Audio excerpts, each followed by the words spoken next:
Welcome back to my channel. তো thumbnail দেখে বুঝতেই পারছো যে পুরীতে একটা কিছু গন্ডগোল হয়ে গিয়েছিল। ফার্স্টেই কিছু কথা বলে দিতে চাই, যখনই তোমরা আর কি পুরীতে বা যেখানে কোথাও বেড়াতে যদি যাও, সেখানে মানে হোটেলটা যেখানে থাকবে তার আশেপাশের আগে তোমরা আগে মানে কোনো মেডিসিন শপ বা ডাক্তারখানা এইটা আগে দেখে রাখবে, মানে খুবই ভালো উপকার হবে। মানে আমার এক্সপিরিয়েন্স থেকে বলছি, মানে খুবই অসুবিধায় পড়ে গেছিলাম। মোস্টলি ব্যাপারটা হচ্ছে মানে আমরা হচ্ছে সোমবার বেরিয়ে মঙ্গলবার এসেছিলাম, ঘুরলাম। তা বুধবার দিনকেও মোটামুটি ঠিকঠাকই ছিল।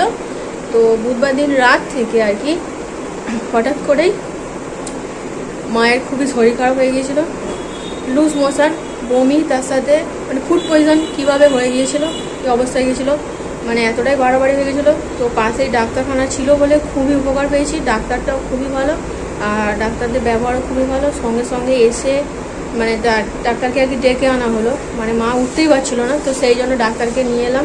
ডাক্তারকে নিয়ে আসার পরে ইঞ্জেকশান দিতে হলো, মানে এতটাই বাড়াবাড়ি হয়ে গেছিলো, তো সেই জন্য ইঞ্জেকশান দিতে হলো। আর সেদিনকে রাত্রেটা কী বলবো, মানে অস্বস্তি হচ্ছিল, তো কিছু করার ছিল না। ডাক্তারটা তবু বলেছিল যে যত রাতই হোক ফোন নাম্বারটা লিখে রাখো, তোমরা যখনই যতই অসুবিধা হোক যত রাতই হোক মানে ফোনটা করবে যদি কোনো অসুবিধা হয়। তো এটা খুব ভালো লেগেছিলো। তো সেদিনকে রাত্রে তো আমি সারা রাত বসেছিলাম, আর কনস্ট্যান্ট বলেছিল ওআরএসের জলটা কনস্ট্যান্ট দিয়ে যেতে বলেছিল, মানে না হলে তো ডিহাইড্রেশন হয়ে গেলো, আবার সেলাইনের ব্যাপারটা একটা চলে আসে।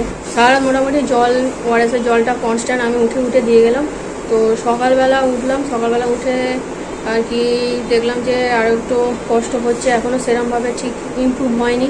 তো সেই জন্য আবার ডাক্তারকে ফোন করলাম, ডাক্তার বললো ঠিক আছে, পাশে যেহেতু চেম্বার, বলে ইমিডিয়েটলি নিয়ে চলে আসো, যদি অসুবিধা হয় ওইখানেই মানে সেলাইনটা দেবে। তো গেলাম, সেখানে গিয়ে যেহেতু মানে একটু বমি করেছিল, যা হোক অ্যাসিড তো হয়ে গেছিলো, তো সেই কারণে জ্বর এসেছিল। তো যেহেতু গায়ে জ্বর ছিল বলে তো সেই জন্য সেলাইনটা দেয়নি। তো তারপর আবার 3টে ইঞ্জেকশান দিয়েছিল। আর তো তারপর সেখানে অনেকক্ষণ ছিলাম। তারপর আমাদের বাড়ির যে ডক্টরটা আছে, মানে যার সাথে আর কি ফলা পরামর্শ করি, তো তার সাথে কথা বললাম। উনিও বললেন যে ঠিক আছে, ওষুধগুলো ঠিকঠাকই পড়েছে, কোনো অসুবিধা নেই। আরও একটা মানে তো সেগুলো বললো ওইগুলো মোটামুটি ঠিকঠাক করে দিতে থাকো, কোনো অসুবিধা, জলটা কনস্ট্যান্ট যেন খেয়ে যায়। তো এই করেই চললো। বাড়ি মানে রুম বেড়াতে এসে পুরো রুমেই চললো সারাদিন, কিছু করার নেই। আর আমাদের সাথে যে মানে যার গাড়িতে করে আমরা এসেছি যে কাকুটার সাথে, তো সেই কাকুটারও দেখলাম সেই একই রাত্রেই শরীর খারাপ হয়েছে, মানে সেই একই বমি, তারপরে হচ্ছে লুজ মোশন, তো সবই হয়েছিল। তো তাকেও হচ্ছে পরের দিন সকালে আবার ডাক্তারখানায় যেতে হলো, আবার তাকেও ইঞ্জেকশান দিতে হলো, মানে দুজনেই অসুস্থ হয়ে গেছিলো। তো সেই জন্য মানে আমাদের ফেরার কথা ছিল শুক্রবার, ফ্রাইডে, তো ফ্রাইডে আমরা যেতে পারছি না, তো সেই জন্য আমাদের স্টে করে যেতে হচ্ছে। তো আমরা যাবো হচ্ছে শনিবার দিনকে সকাল সকাল বেরোবো। তো এই হলো ব্যাপার। তারপরে আবারও আজকে ধরো শুক্রবারকে আমাদের ফিরে যাওয়ার কথা ছিল, তো যেহেতু শরীর সবের উইক আছে বলে তো সেই জন্য আমরা গেলাম না, সেই জন্য আমরা স্টে করে গেলাম। আর কাকুটা যদি না সুস্থ হয়, একটু রেস্ট না পায়, তাহলে গাড়ি চালাবে কী করে, এতটা জার্নি হবে, তো সেই জন্য আমরা পুরোটাই রেস্ট করে গেলাম। তো তাও আমি আবার মাকে নিয়ে গেলাম ডাক্তারখানায়। তো মায়ের একটু লুজ মোশনটা একটু হচ্ছিল, তো বমিটা পুরোটা টোটালি বন্ধ হয়ে গেছিলো। তো যা হোক ওষুধটা আস্তে আস্তে হয়তো মনে কাজ করে, তো সেই জন্য আবার গেলাম। তো সেই জন্য আবার একটা মানে আমাদের যে ডাক্তার আছে, তো তিনি বললেন যে ইঞ্জেকশানটা নিয়ে নিতে, তো ইঞ্জেকশানটা নিয়ে আবার নিয়ে আসলাম। তো এখন দেখলাম মোটামুটি অনেকটাই ভালো আছে, এখন একটু ওঠাচলা করতে পারছে না। দুদিন ধরে কোনো উঠতেই পারছে না, পুরো শরীর খারাপ, মানে সারাক্ষণ বেডেতেই শুয়েছিল, মানে ধরে নিয়ে যেতে হচ্ছে, নিয়ে আসতে হচ্ছে, মানে কি বলবো, সে মানে খুবই বাজে কন্ডিশন হয়ে গেছিলো। তো এই হলো ব্যাপার। তো আমার বেসিক্যালি এটাই বলা দরকার যে বেড়াতে এসে আগে কোথায় ডাক্তারখানা আছে, কোথায় ওষুধ দোকান আছে, সেটা মানে মোস্টলি ইম্পর্টেন্ট সেটা আগে গিয়ে খুঁজে রেডি করে রাখা।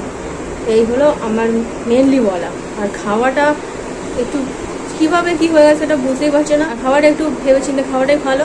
আর জল তো আমরা কিনেই খাচ্ছি, জল আমরা এখানে কোনো কল থেকে খাই না, জল আমরা কিনেই খেয়ে গেছি, মানে যখনই যেখানে যাই জল কিনেই খাই, তো জলটা কিনে খাওয়াটাই বেটার। আর খাওয়া দাওয়াটা একটু বুঝে শুনে খাওয়াটাই ভালো, কারণ তবু আমরা ধরো সেরকম কিছু মানে খাইনি, মানে শুধু বাইরের দোকান থেকে রেস্টুরেন্ট থেকেই খেয়েছি। কীভাবে কী থেকে হয়ে গেছে এখন সেটা বলা যাচ্ছে না, ফুড পয়জন হয়ে গেছে, তাও দুজনে হয়ে গেছে বলে, তাই এবার যদি সবার হয়ে যেত তাহলে খুবই অসুবিধায় পড়ে যেতাম। এই হলো ব্যাপার। তো আমি তো কদিন কী বলবো মানে টেনশানে হোক যাই হোক মনের জোর রেখে সেরকমভাবে কিছু খাইনি, হালকা হালকাই খেয়ে গেছি, মানে রাত্রে মানে বিস্কুট খেয়েই কাটিয়ে দিয়েছি, এরকম ব্যাপার হয়ে গেছে। এই হলো মোদ্দা কথা বলা, যে যাই হোক ডাক্তারখানাটা আর ওষুধ দোকানটা অবশ্যই দেখে রাখাটাই বেটার হবে। আজকে হচ্ছে আমাদের পুরীতে হচ্ছে লাস্ট ডে, তাহলে যদি আমরা বেরোতে পারি একটু সাইডে ঘোরা, বা এখনো খাওয়া পর্যন্ত কেনা হয়নি, কি হয় দেখা যাক। তো ঠিক আছে, দেখা হচ্ছে নেক্সট ভিডিওতে। তো আর কিছু বলা নেই, ঠিক আছে, তো দেখা হচ্ছে নেক্সট ভিডিওতে।